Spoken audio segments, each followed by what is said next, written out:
نحمده ونصلي على رسوله الكريم اما بعد بسم الله الرحمن الرحيم اللهم صل على محمد وعلى آل محمد كما صليت على إبراهيم وعلى آل إبراهيم إنك حميد مجيد اللهم بارك على محمد وعلى آل محمد كما باركت على إبراهيم وعلى آل إبراهيم إنك حميد مجيد عن عمران بن حسين رضی اللہ تعالی عنہ ان النبی صلی اللہ علیہ وسلم قال ان علیا منی وانا منہ وهو ولی کل مؤمن او کما قال علیہ الصلوۃ والسلام۔ یہ ایک حدیث ہے، اس میں حضرت عمران بن حسین رضی اللہ تعالیٰ عنہ نبی کریم صلی اللہ علیہ وسلم سے روایت بیان فرما رہے ہیں کہ آپ نے فرمایا یہ ان علی منی وانا منہ وهو ولی کل مؤمن، کہ علی مجھ سے ہیں اور میں ان سے ہوں اور وہ ہر ایمان والے کے ولی ہیں۔ ظاہر ہے اس حدیث میں حضرت علی المرتضیٰ رضی اللہ تعالیٰ عنہ کی فضیلت بیان کی جا رہی ہے۔ آپ کا ایک سٹیچر، جو آپ کا ایک مرتبہ ہے، ظاہر ہے انبیاء علیہ الصلاۃ والسلام جتنے بھی اس دنیا میں گزرے ہیں، ان کے بعد نون نبی کے اندر اگر دیکھا جائے تو حضرت علی رضی اللہ تعالیٰ عنہ کا جو مقام ہے، جو مرتبہ ہے، وہ نمبر 4 کے اوپر تمام کی تمام انسانیت میں بلند درجے پر ہے۔ حضرت ابو بکر، پھر عمر، پھر عثمان اور پھر علی رضی اللہ تعالیٰ عنہ۔ ہی از امنگ ٹاپ 4 جس کہہ سکتے ہیں کینڈیڈیٹس آف کامیابی کے جو مقام پر ہیں، وہ اس میں حضرت علی رضی اللہ عنہ کا ایک ظاہر مرتبہ ہے، ایک مقام ہے۔ یہ روایت امام ترمذی رحمہ اللہ نے اس کا پورا بڑا ڈیٹیل واقعہ بھی ظاہر نقل کیا ہے۔ حجۃ الوداع کے موقع پر واپسی پر آپ صلی اللہ علیہ وسلم نے بیان فرمایا کہ یہ علی مجھ سے ہیں اور میں علی سے ہوں، اور یہ تمام کے تمام جو مومنین ہیں علی رضی اللہ تعالیٰ عنہ ان کے ولی ہیں۔ تو ظاہر ہے یہ اس طرح کا جو سینٹنس ہے آپ صلی اللہ علیہ وسلم کا فرمانا، یہ کسی کا ایک مرتبہ، ایک مقام، اس کو بتانے کے لیے استعمال اکثر آپ صلی اللہ علیہ وسلم کا معمول تھا۔ وہ اس طرح کا ورڈز استعمال کیا کرتے تھے، جیسے کہ صحیح مسلم کے اندر ایک روایت ہے جس کے میں غزوے میں ایک صحابی حضرت جلبیب رضی اللہ تعالیٰ عنہ کا شہید ہونے کا واقعہ ہے۔ تو اس وقت بھی آپ صلی اللہ علیہ وسلم نے حضرت جلبیب رضی اللہ عنہ کی جو لاش مبارک تھی، جو آپ کی باڈی تھی، اس کے پاس کھڑے ہو کر ارشاد فرمایا تھا ھذا منی وانا منہ، کہ یہ جو جلبیب ہیں یہ مجھ سے ہیں اور میں ان سے ہوں۔ ظاہر ہے اس میں حضرت جلبیب رضی اللہ عنہ کا مقام بتانا مقصود تھا وہاں پہ۔ یا اسی طرح سے ایک جو قبیلہ اشعرین تھے، جس سے ہی حضرت ابو موسیٰ اشعری رضی اللہ عنہ کا بھی جس قبیلے سے تعلق تھا، جو یعنی خاندان سے جس کا قبیلہ اشعری، یہ وہ لوگ تھے جو جن کی بہت فضیلتیں بیان اور بھی آگے پیچھے ہوتی رہتی ہیں۔ یہ جہاد وغیرہ کے سفر میں نکلتے تھے یا مدینہ میں کبھی رکتے تھے، تو ان کی خاص کوالٹی ہوتی تھی، ان میں جب کھانا پینا کچھ کم ہو جاتا تھا یا کوئی بھی جو ضرورت کی اشیاء، تو وہ جو کچھ بھی آپس میں بچتا تھا وہ ایک جگہ جمع کر لیتے تھے اور آپس میں بالکل ایکولی اس کو ڈسٹریبیوٹ کر لیتے تھے۔ یہ نہیں دیکھتے تھے کہ یہ فلاں کا مال ہے یا میرا ہے یا تمہارا ہے، نہیں، سارا مال ایک جگہ اکٹھا کر کے اور پھر سب میں ایکولی ڈسٹریبیوٹ کر لیتے تھے تاکہ سب کو فائدہ ہو سکے۔ تو ان کی فضیلت، قبیلہ اشعرین کی فضیلت بیان کرتے ہوئے بھی نبی کریم صلی اللہ علیہ وسلم نے فرمایا تھا ہم منی وانا منہم، کہ یہ جو قبیلہ اشعرین کے لوگ ہیں یہ مجھ سے ہیں اور میں ان سے ہوں۔ ظاہر ہے اس طرح کی بات اکثر نبی کریم صلی اللہ علیہ وسلم اسی کے بارے میں فرمایا کرتے تھے جس کی خاص فضیلت کسی خاص موقع پر بیان کرنا مقصود ہوتی تھی۔ تو یہاں پہ بھی اس روایت میں ظاہر ہے بڑی فیمس روایت ہے جو حجۃ الوداع سے واپسی پر آپ صلی اللہ علیہ وسلم نے بات فرمائی، تو اس کا کانٹیکسٹ تو خیر اپنے مقام پہ انشاءاللہ ہم ڈسکس کرتے ہی ہیں، لیکن حضرت علی رضی اللہ عنہ کا ظاہر ہے ایک جو سٹیچر تھا، ایک مرتبہ تھا، وہ بہت ساری اس میں روایات ہمیں ملتی ہیں، اتنی ایمپل نریشنز ہمیں ملتی ہیں کہ یعنی انکاؤنٹیبل جسے کہا جا سکتا ہے۔ ایک روایت ہے، بخاری اور مسلم دونوں شیخین نے جسے روایت کو بیان بھی کیا ہے، کہ غزوہ خیبر کے موقع پر خیبر کا جو مقام ہے، یعنی وچ از رفلی 184 کلومیٹرز اپروکسیمیٹلی 125 مائلز کے قریب شمال میں، نارتھ میں مدینہ منورہ سے جو ایک جگہ ہے خیبر، جہاں پہ جیوز وغیرہ سارے آباد تھے، یہود وغیرہ، ان پہ جب فتح مکہ سے یعنی صلح حدیبیہ یعنی 6 ہجری کے اینڈ میں جب صلح حدیبیہ ہو گیا اور مکہ والوں نے اگرچہ عمرہ تو نہیں کرنے دیا، لیکن صلح حدیبیہ میں ایک جو ٹریٹی سائن ہو گئی، پیس ٹریٹی جسے کہا جا سکتا ہے، تو وہ کرنے کے بعد نبی کریم صلی اللہ علیہ وسلم واپس مدینہ منورہ تشریف لائے اور ذی الحج کا تقریباً پورا مہینہ وہیں گزارا، اور اس کے بعد محرم سن 7 ہجری میں آپ نے خیبر کی طرف چڑھائی کی۔ رفلی 1,500 کے قریب صحابہ کرام آپ کے ساتھ موجود تھے، اور وہاں پہ ظاہر ہے بہت سارے ڈفرینٹ جو جیوز تھے، انہوں نے بہت ڈفرینٹ قبیلے سارے جمع ہو چکے تھے، اور انہوں نے بڑے بڑے وہاں پہ قلعے بنا لیے تھے، فورٹریسز تھے، اس سے اسٹرانگ فورٹریسز تھے۔ بہرحال بہت ساروں پہ قبضہ ہو گیا، لیکن ایک فورٹریس بہت ہی اسٹرانگ تھا، وہاں اندر کھانے پینے کا بھی سارا بندوبست تھا ان کے پاس، اور مسلمان اس پہ قبضہ نہیں کر پا رہے تھے کسی وجہ سے۔ تو ایک روایت میں آتا ہے حضرت سہل بن سعد رضی اللہ عنہ کی، رسول اللہ صلی اللہ علیہ وسلم نے پھر فرمایا لَأُوتِيَنَّ هَذِهِ الرَّايَةَ غَدًا رَجُلًا يَفْتَحُ اللَّهُ عَلَى يَدَيْهِ يُحِبُّ اللَّهَ وَرَسُولَهُ وَيُحِبُّهُ اللَّهُ وَرَسُولُهُ، کہ کل میں اس جو لشکر کا جھنڈا ہے، جو فلیگ ہے، وہ ایک ایسے آدمی کے ہاتھ میں دوں گا جس کے ہاتھ پہ اللہ نے فتح لکھی ہے، اور وہ اللہ اور اس کے رسول سے محبت کرتے ہیں، اور اللہ اور اس کا رسول جو ہے وہ اس شخص سے محبت کرتے ہیں۔ تو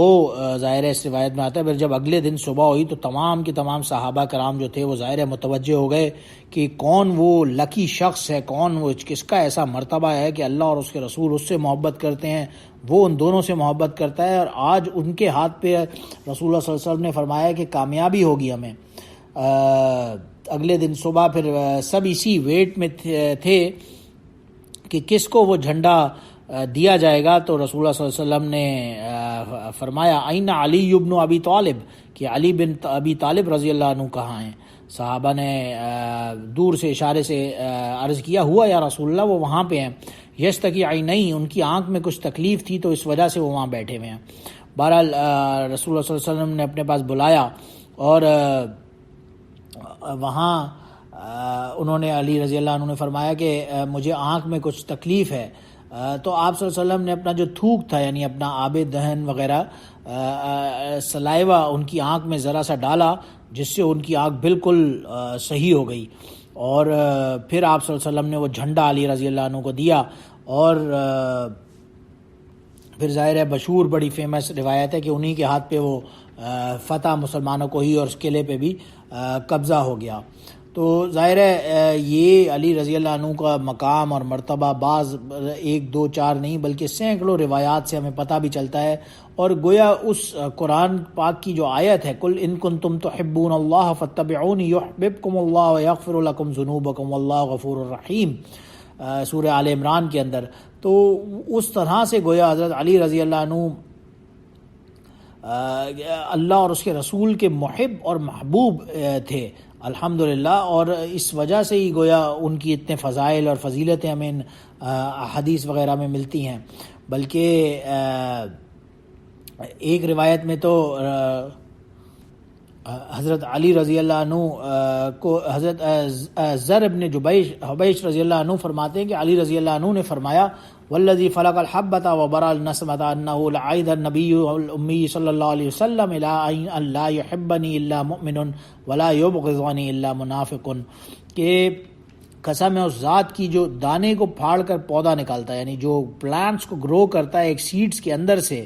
اور جس نے تمام کی تمام لیونگ تھنگس کو، جانداروں کو پیدا فرمایا ہے، مجھ سے علی رضی اللہ عنہ فرما رہے مجھ سے نبی امی صلی اللہ علیہ وسلم نے خصوصیت سے فرمایا تھا مجھ سے کہ وہی بندہ محبت کرے گا مجھ سے جو مومن صادق ہوگا، اور وہی شخص مجھ سے بغض اور عداوت رکھے گا جو منافق ہوگا۔ ظاہر ہے ہسٹوریکل اگر ہم دیکھیں طریقے سے بھی تو ایک طرف تو لوگوں نے علی رضی اللہ عنہ کو اتنی محبت کی کہ اس میں غلو کے درجے میں آ گئے، اور پھر دوسری طرف آپ سے بغض رکھنے والے بھی بہت سے ملے، لیکن عام مسلمان کا جو عقیدہ ہے ظاہر ہے وہ علی رضی اللہ عنہ کا مرتبہ اور مقام کسی صورت میں بھی کم ہونے کے لیے ایکسیپٹیبل نہیں ہے بات، کیونکہ دیکھے جائے تو سب سے پہلے رسول اللہ صلی اللہ علیہ وسلم کی دعوت جو اسلام کی تھی اس پہ لبیک کہنے والوں میں حضرت علی رضی اللہ عنہ تھے، آپ کے حقیقی چچا زاد بھائی، فرسٹ کزن بھی تھے، اور آپ صلی اللہ علیہ وسلم ان سے خصوصی محبت فرماتے تھے، اور اتنی محبت بلکہ کہ حضرت اپنی لاسٹ اور سب سے چہیتی بیٹی بیوی فاطمہ زہرا رضی اللہ عنہ کا آپ کے نکاح میں خود نبی کریم صلی اللہ علیہ وسلم نے دیا۔ ظاہر ہے اتنا ٹرسٹ اور اتنا وہ تھا کہ اسی وجہ سے دیا۔ تو علی رضی اللہ عنہ سے کسی بھی فارم میں کوئی بندہ بغض رکھے، یہ بالکل شریعت کے خلاف بات ہے۔ علی رضی اللہ عنہ کا جو مقام ہے، جو مرتبہ ہے، وہ بالکل تمام کی تمام لوگوں میں، مین کائنڈ میں، نان نبیوں میں 4th نمبر پہ ہے، اس سے کم کوئی درجہ علی رضی اللہ عنہ کے لیے مناسب ہی نہیں ہے۔ تو ظاہر ہے ان کا وہ اسٹیٹس اور وہ مرتبہ ہی بیان کرنے کے لیے یہ حدیث میں بھی ہمیں بار بار واقعات ملتے ہیں۔ اور ایک مرتبہ غزوہ تبوک کے ٹائم پہ جب نبی کریم صلی اللہ علیہ وسلم تشریف لے جا رہے تھے مدینہ منورہ سے، تو تمام کے تمام صحابہ کرام بھی ساتھ تھے، تو فاستخلف علی، آپ نے علی رضی اللہ عنہ کو مدینہ منورہ کا خلیفہ بنا دیا، اور علی فرمایا کہ آپ یہ پوری یہاں جو ہے نا دیکھ بھال کریں گے while I'm gone to غزوہ تبوک کا لمبا سفر تھا، یہ دور کا سفر تھا، تو وہاں جانے کے لیے کوئی اپنا ٹرسٹ وردی بندہ پیچھے، اپنا نائب، اپنا ایک کیلف کے طور پہ جو چھوڑا وہ یہی حضرت علی رضی اللہ عنہ تھے۔ اور حضرت علی رضی اللہ عنہ نے آپ صلی اللہ علیہ وسلم سے عرض کیا تو خلفونی علی الصبیان والنساء، کہ آپ یہ مجھے عورتوں اور بچوں کے خلیفہ بنا کے جا رہے ہیں۔ تو ظاہر ہے ان کے مائنڈ میں آیا کہ مجھے جنگ پر ساتھ لڑنے کے لیے لے جانے کی بجائے آپ صلی اللہ علیہ وسلم کی کیا حکمت ہے کہ مجھے یہاں عورتوں اور بچوں کے اوپر معمور کر رہے ہیں۔ ظاہر ہے ان کی حفاظت تو اور بھی ضروری تھی، اپنے شہر کی، اپنا جو بیس تھی اس کی حفاظت پوری علی رضی اللہ عنہ کے سپرد کی آپ صلی اللہ علیہ وسلم نے۔ اور پھر آگے فرمایا الا ترضى ان تكون منی بمنزلة ہارون بن موسیٰ الا انه لا نبی بعدی، کہ کیا تم اس بات پر راضی نہیں ہو کہ میں تمہیں اس تمہاری اور میری ایسی منزلت، یعنی ایسا ایک نسبت ہے جو ہارون علیہ السلام کو موسیٰ علیہ السلام سے تھی، مگر یہ کہ ظاہر ہے لا نبی بعدی، میرے بعد کوئی نبی تو نہیں ہو سکتا۔ آف کورس جیسے کہ ہارون علیہ السلام تو ایکچوئل نبی تھے، لیکن تم نبی تو نہیں ہو، مگر میں تمہیں اسی طرح سے پیچھے سے اپنا نائب، اپنا ایک خلیفہ، اپنا ایک نامینیٹڈ بندہ چھوڑ کے جا رہا ہوں، جیسے کہ موسیٰ علیہ السلام جب مشہور واقعہ ہے سورہ اعراف کی آیت نمبر 142 میں یہ واقعہ بیان بھی ہوتا ہے، جب موسیٰ علیہ السلام طور سینا ماؤنٹ سائنائی کے اوپر جا رہے تھے انسٹرکشنز لینے کے لیے، انہوں نے ہارون علیہ السلام کو پیچھے اپنا خلیفہ بنا کے چھوڑا تھا لوگوں پر، بنو اسرائیل پر۔ تو وہی یہاں پہ مدینہ منورہ بھی جو اس کی رسپانسبلٹی تھی وہ حضرت علی رضی اللہ عنہ کو دے کر اور جا رہے تھے۔ تو ظاہر ہے لیکن اس سے بہرحال یہ مطلب نہیں نکل سکتا کہ وہ گویا کہ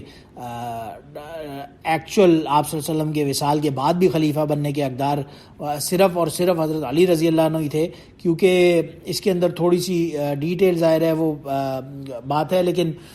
اگرچہ خلیفہ تو حضرت علی رضی اللہ عنہ کو بنایا، لیکن نماز کی امامت کے لیے مسجد نبوی میں حضرت عبداللہ بن مکتوم رضی اللہ عنہ کو انسٹرکشنز دی تھی کہ نماز وغیرہ آپ پڑھائیں گے۔ حالانکہ حضرت علی رضی اللہ عنہ کسی بھی فارم میں دیکھا جائے تو عبداللہ بن مکتوم رضی اللہ عنہ سے افضل ہیں، آپ نمبر 4 پر تمام کے تمام صحابہ کرام سے افضل ہیں رضی اللہ تعالیٰ عنہم۔ بہرحال تو دوسری بات بھی یہ بھی سمجھنے کی ہے، موسیٰ علیہ السلام کی وفات سے تقریباً 40 ایئرز پہلے حضرت ہارون علیہ السلام تو وفات پا چکے تھے، تو یہ گویا کہ اس سے اس لیول میں تو مناسبت نہیں بنتی، لیکن اس کی اپنی ایک امپورٹنس اور وہ ضرور ہے کہ نبی کریم صلی اللہ علیہ وسلم نے وہ نسبت دہرائی کہ میں آپ کو اس طرح سے خلیفہ بنا کے جا رہا ہوں جیسے وہ تھے۔ تو بہرحال یہ بہت ساری روایات میں ہمیں علی رضی اللہ عنہ کی ظاہر ہے فضیلتوں کا پتہ چلتا ہے۔ ایک دوسری روایت میں یہ بھی آتا ہے کہ رسول اللہ صلی اللہ علیہ وسلم نے فرمایا علی منی وانا من علی، کہ میں علی مجھ سے ہیں اور میں علی سے ہوں، ولا یؤدی عنی الا انا او علی، کہ یہ بات جو کہ علی مجھ سے ہیں اور میں علی سے ہوں، یہ پیغام تم خود جا کے علی کو پہنچا دو یا میں ان کو خود پہنچا دوں گا۔ تو یہ ظاہر ہے مشہور بہت ہی ڈیٹیل جب واقعات ہیں اور حدیثوں میں ان کی بڑی ڈسکشنز ہمیں ملتی ہیں۔ یہ آپ صلی اللہ علیہ وسلم نے فرمایا علی منی وانا، کہ علی مجھ سے اور میں ان سے ہوں۔ وجہ یہ تھی کہ فتح مکہ کے بعد جب سن 8 ہجری میں ہو گیا فتح مکہ، تو اس سے نیکسٹ ایئر سورہ برات نازل ہوئی، جس میں یعنی سورہ توبہ، جس میں مشرکین اور کفار کے بارے میں خاص آرڈرز تھے کہ ان کو حرمین وغیرہ سے باہر کر دیا جائے، اور جو حق وغیرہ وہاں کے انسٹرکشنز تھیں. تو حضرت ابو بکر رضی اللہ عنہ کو آپ صلی اللہ علیہ وسلم نے اس وقت امیر حج بنا کر بھیجا وہاں پہ مکہ مکرمہ، جو حج کی ساری معاملات کو دیکھنے کے لیے. لیکن اس وقت کا جو قانون، جو گویا کہ عربوں میں اس وقت کا ایک دستور تھا، وہ یہ تھا کہ جو قبیلے کا سردار ہوتا تھا خود، یا پھر اس کا کوئی رشتہ دار آ کر اس کی نائب کے طور پر اور قائم مقام کی حیثیت سے ایک نسبی جینیٹک رشتہ داری ہونا، گویا کہ عربوں کا ایک دستور تھا کہ ہونا ضروری تھی سردار کے آرڈرز کو آگے فارورڈ کرنے کے لیے. تو اس وجہ سے پھر آپ نے حضرت علی رضی اللہ عنہ کو بھیجا ساتھ حضرت ابو بکر رضی اللہ عنہ کے پاس، کہ جو انسٹرکشنز ہوں وہ علی رضی اللہ عنہ گویا کہ میرے نائب اور اس کے طور پر میرے سیکنڈ ان کمانڈ یعنی نسبی رشتہ دار بھی ساتھ ہوں گے جب، تو کوئی کسی کو اعتراض نہیں ہوگا اور وہ ساری امپلیمنٹیشن میں آسانی ہو جائے گی حضرت ابو بکر رضی اللہ تعالیٰ عنہ کو. اور ظاہر ہے اسی وجہ سے علی رضی اللہ عنہ کا جتنا بھی فضیلتیں بیان کی جائیں وہ غالباً پاسبل نہیں ہے کہ وہ ایک سیٹنگ کے اندر کمپلیٹ ہو سکیں. ایک روایت میں آتا ہے ابن عمر رضی اللہ عنہ کی کہ جب نبی کریم صلی اللہ علیہ وسلم نے جو اخوت تھی، بھائی چارگی جب ہجرت کے بعد پیدا کی، ہر صحابی کے ساتھ ایک صحابی کو یعنی ہر انصاری صحابی جو وہاں مدینہ والا تھا اس کے ساتھ ایک مکہ کے جو مہاجر صحابی تھے، انہیں ان کے درمیان ایک بھائی چارگی، ایک اخا قائم کیا، سب کو مل گیا. تو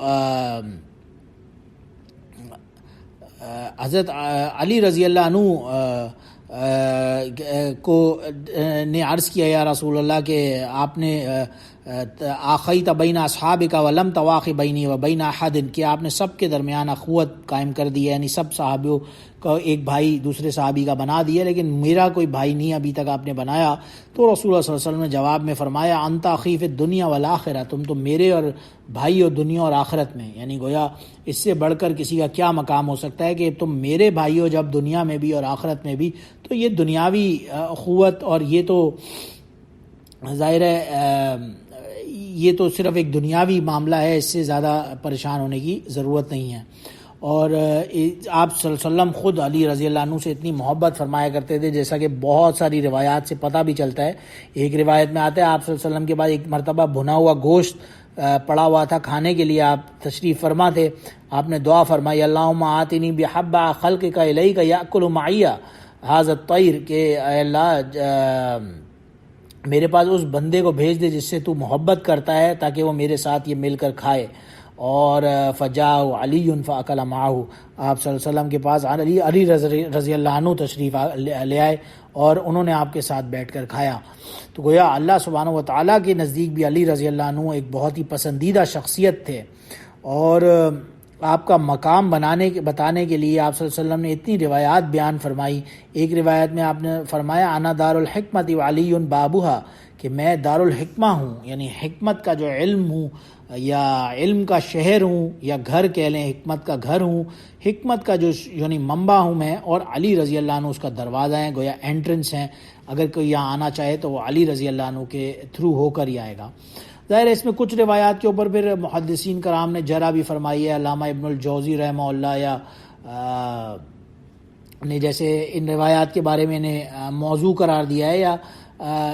پھر بعض روایت نے ابن تیمیہ یا حافظ ابن حجر عسقلانی رحمہ اللہ، انہوں نے بعض حضرات نے یا ترمذی نے انہیں غریب یا ضعیف کہا ہے. لیکن بہرحال روایات تو اپنی جگہ موجود ہیں، اور علی رضی اللہ عنہ کا مقام اور مرتبہ ایسا ہے کہ جتنی روایات ملتی ہیں اس میں ایک دو کو اگر مائنس بھی کر دیا جائے تو بھی ان کے مرتبے اور مقام پہ کوئی فرق نہیں پڑتا.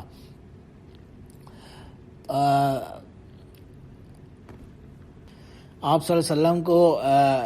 حضرت علی رضی اللہ عنہ سے اتنی محبت تھی کہ ام عطیہ رضی اللہ عنہ فرماتی ہیں ایک دفعہ کسی لشکر میں علی رضی اللہ عنہ تشریف لے گئے، اور وہاں یعنی کوئی جنگ کے لیے یا واللہ عالم کسی سفر پر تھے، تو آپ صلی اللہ علیہ وسلم نے ہاتھ اٹھا کر دعا فرمائی اللہم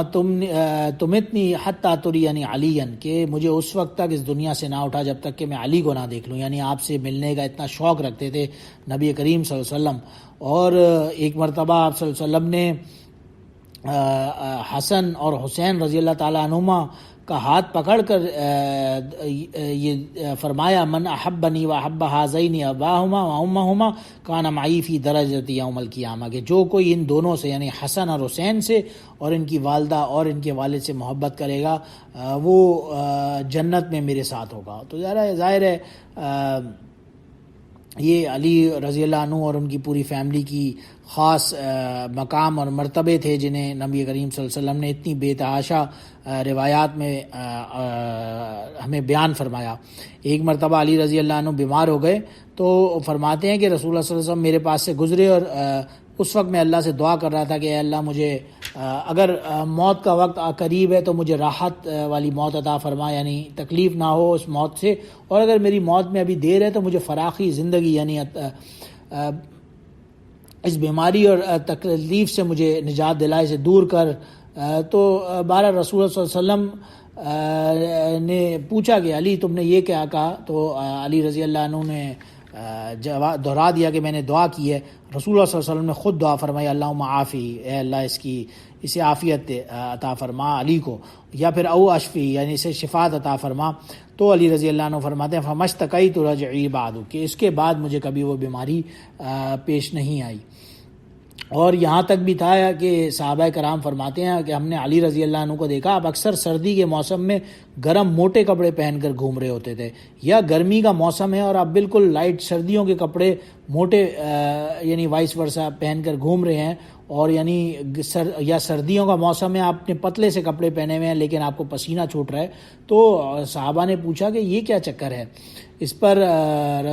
علی رضی اللہ عنہ نے جواب میں فرمایا کہ ایک دفعہ میری آنکھ میں کچھ تکلیف ہوئی تھی، رسول اللہ صلی اللہ علیہ وسلم نے اپنا آب دہن تھوک مبارک میرے آنکھ میں ڈالا اور اس کے بعد مجھے کبھی آنکھ سے تکلیف نہیں ہوئی. اور آپ صلی اللہ علیہ وسلم نے میرے لیے خصوصی دعا فرمائی تھی، اللہم ذہب عنا الحر والبرد، کہ اس سے سردی اور گرمی کو دور کر دے. تو مجھے اب کبھی سردیوں میں زیادہ سردی نہیں لگتی اور گرمیوں میں زیادہ گرمی نہیں لگتی. I am fine with either way I am. تو ظاہر ہے اتنی کلوزنس تھی رسول اللہ صلی اللہ علیہ وسلم کو حضرت علی رضی اللہ عنہ سے. ایک دوسری روایت میں بلکہ آتا ہے علی رضی اللہ عنہ فرماتے ہیں کہ رأیتنی مع رسول اللہ صلی اللہ علیہ وسلم انی لأربط الحجر علی بطنی من الجوع، کہ میں نے اور رسول اللہ صلی اللہ علیہ وسلم نے ایسا ٹائم بھی دیکھا ہے کہ ہم اپنے پیٹ پر پتھر باندھ کر بھوک کو برداشت کیا کرتے تھے. اور پھر ہم نے ایسا ٹائم بھی دیکھا لتبلغ 40,000 دینار، کہ ہماری صرف مال زکوٰۃ جو تھی وہ 40,000 اشرفیاں ہوتی تھی. گویا in good times and in bad, جو بھی ہر طرح کا ٹائم تھا اس میں علی رضی اللہ عنہ نے رسول اللہ صلی اللہ علیہ وسلم کے ساتھ سنس ڈے ون گزارا. اور ظاہر ہے اس سے آپ صلی اللہ علیہ وسلم کا بتانے کا مقصد ان باتوں کا یہی ہے کہ حضرت علی رضی اللہ عنہ کا جو ایک فضیلت ہے وہ اپنی جگہ قائم اور رہے. اور پھر بعض اوقات یہ بھی ہے کہ بہت ساری چیزوں میں رسول اللہ صلی اللہ علیہ وسلم تو ظاہر ہے انہیں تو وحی کے ذریعے علم تھا کہ بہت سارے لوگ علی رضی اللہ عنہ کے حوالے سے ہی گمراہی میں پڑ جائیں گے، بعض ان کی فیوریٹزم کے میں ایکسیڈ کر جائیں گے، اتنے زیادہ کراس کر دیں گے حدوں کو، اور بعض ان کے اگینسٹ میں. تو ایک مرتبہ جب یمن کا گورنر بنا کر بھیجا حضرت علی رضی اللہ عنہ کو، وہاں سے واپسی میں جب صحابہ کرام نے کچھ شکایت ہو گئی کسی وجہ سے جس میں اگرچہ علی رضی اللہ عنہ بالکل صحیح تھے، تو رسول اللہ صلی اللہ علیہ وسلم نے وہاں روکا. اور مشہور واقعہ غدیر خم کا، جہاں پہ رسول اللہ صلی اللہ علیہ وسلم نے فرمایا اللہم من کنت مولاہ فعلی مولاہ، اللہم والی من والاہ وعادی من عاداہ فلقیہ عمر ابن بعد ذالک، کہ علی مولا ہیں تمہارے لیے اور میں ان کا مولا ہوں. اور عمر رضی اللہ عنہ آئے اور انہوں نے کہا واہ بھائی آپ کا کیا زبردست مرتبہ اور مقام رسول اللہ صلی اللہ علیہ وسلم نے فرمایا ہے. اس روایت میں ظاہر ہے مولا کا جو لفظ ہے یہ بہت ساری جو قاموس المحیط جو ڈکشنری ہے عربی کی اس میں اگر دیکھا جائے تو بہت سارے ڈیفرنٹ معنوں میں آتا ہے. مالک، سردار، غلام آزاد کرنے والا، آزاد شدہ، انعام دینے والا یا جسے انعام دیا جائے، محبت کرنے والا، ساتھی، دوست، حلیف، پڑوسی، مہمان، شریک، بیٹا، کزن، بھانجا، بھتیجا، چچا، داماد، رشتہ دار، ولی، تابع، یہ بہت سارے ڈفرینٹ میننگز میں، عربی کا لفظ تو ایک ہوتا ہے لیکن بہت سارے ڈفرینٹ میننگز میں آ جاتا ہے. تو یہاں ظاہر ہے اس کا مطلب یہی ہے دوست، اور جو کوئی مجھے دوست رکھنا چاہتا ہے وہ علی کو دوست رکھے، اور جو علی کا دوست ہے وہی میرا دوست ہے. یعنی یہاں پر مقصد حضرت علی رضی اللہ عنہ کی یہی فضیلت کو بیان کرنا ہی مقصود تھا. ہوا یہ تھا، ظاہر ہے بہت ڈیٹیل واقعہ ہے، کہ یمن سے کچھ لوگ آئے اور انہوں نے عرض کیا کہ ہمارے پاس کسی کو بھیج دیں تاکہ ہمیں دین وغیرہ سکھائے، اور حضرت علی رضی اللہ عنہ کو آپ صلی اللہ علیہ وسلم نے یمن بھیجا ہے معاملات سکھانے کے لیے. اور پھر ساتھ میں دعا بھی فرمائی، اذهب فإن الله سيهدي قلبك ويثبت لسانك، کہ جاؤ وہاں پہ اور انشاءاللہ سیہدی قلبک، اللہ تمہارے دل کو ڈیفینیٹلی ہدایت عطا فرمائیں گے اور تمہاری زبان کو ثابت قدم فرمائیں گے. ایک دوسری روایت میں آتا ہے اللہم ثبت لسانہ واہدی قلبہ، کہ آپ کی لسان کو ثابت قدمی کے ساتھ اور دل کو ہدایت پر رکھیں گے. اس پر علی رضی اللہ عنہ نے جواب میں اس کی ڈیٹیل میں فرمایا، بعد میں فما اشکل علی قضاء بعد، کہ اس کے بعد مجھے کبھی بھی کوئی فیصلہ کرنے میں پریشانی نہیں ہوئی. فقضاہم علی جیسے کہ آتا ہے، تو علی رضی اللہ عنہ کی جو قضاء کا معاملہ تھا، فیصلہ کرنے کی جو آپ کی صلاحیت تھی، وہ ظاہر ہے بہت ہی ہائی لیولز کے اوپر تھی. ظاہر لفظ یہاں پہ سیہدی سین کے ساتھ جو آتا ہے وہ یقین کے بالکل اظہار کے لیے آتا ہے، کیونکہ قرآن پاک میں ایک دوسری جگہ بھی حضرت موسیٰ علیہ السلام کے بارے میں جب آیا ان معی ربی سیہدینی، کہ موسٹ ڈیفینیٹلی موسٹ شیورلی میرا رب مجھے میرے ساتھ ہے اور وہ مجھے ہدایت عطا فرمائے گا. تو بہرحال حضرت علی رضی اللہ عنہ کی جہاں تک بات ہے تو آپ کی بارے میں بہت ساری پیشن گوئیاں بھی حضرت رسول اللہ صلی اللہ علیہ وسلم نے آپ کی زندگی میں ہی فرما دی. ایک روایت میں فرمایا فی کا مثل من عیسیٰ ابن مریم، کہ تمہاری مثال عیسیٰ ابن مریم علیہ الصلاۃ والسلام کی طرح ہے. اب غزت الیہود، کہ